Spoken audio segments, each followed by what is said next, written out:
తెలుసు కదా cinema hit కదా. డీజే టిల్లు స్టైల్లో కాకుండా ఒక డిఫరెంట్ స్టైల్లో సిద్ధు గారిని చూడాలి అన్న వాళ్ళకి ఇది ఒక మంచి ఫిలిం. లవ్ ఫెయిల్యూర్స్కి ఒక హార్డ్ హిట్టింగ్ డైలాగ్స్ ఉన్నాయి, ప్రాపర్ స్క్రీన్ ప్లే ఉంది, లవ్ ఫెయిల్ ఉంది, లవ్లో ఉండే పెయిన్ ఉంది, మళ్ళీ లవ్ ఫెయిల్యూర్కి ఒక లవ్ దొరికితే అందులో ఉండే హ్యాపీనెస్ ఉంది.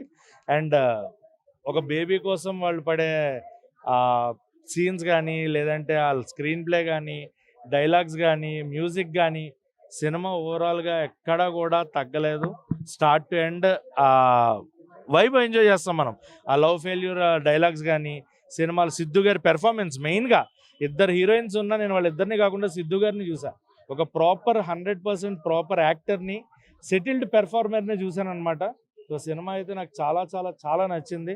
డైలాగ్స్ చాలా బాగున్నాయి. నీరజ కోన గారి direction, screenplay, everything of the film. And తమనన్న మ్యూజిక్ ఎమోషనల్గా క్లైమాక్స్లో వచ్చే ఆ మ్యూజిక్ ఏదైతే ఉంటుందో బ్యాక్గ్రౌండ్ మ్యూజిక్ అది ఇచ్చి పడేసాడు అన్న. అండ్ కొన్ని డైలాగ్స్ సినిమాలో చెప్తున్నా కదా, అలా లవ్ ఫెయిల్యూర్ ఉన్న వాళ్ళకి గుండెలకి టక్కని తగులుతాయి అనమాట. సో సినిమా థియేటర్లో చూడాల్సిన ఒక మంచి ఫీల్ గుడ్ ఫిలిం. సిద్ధుబాయ్ బ్లాక్ బస్టర్ హిట్ అనమాట ఈ సినిమా.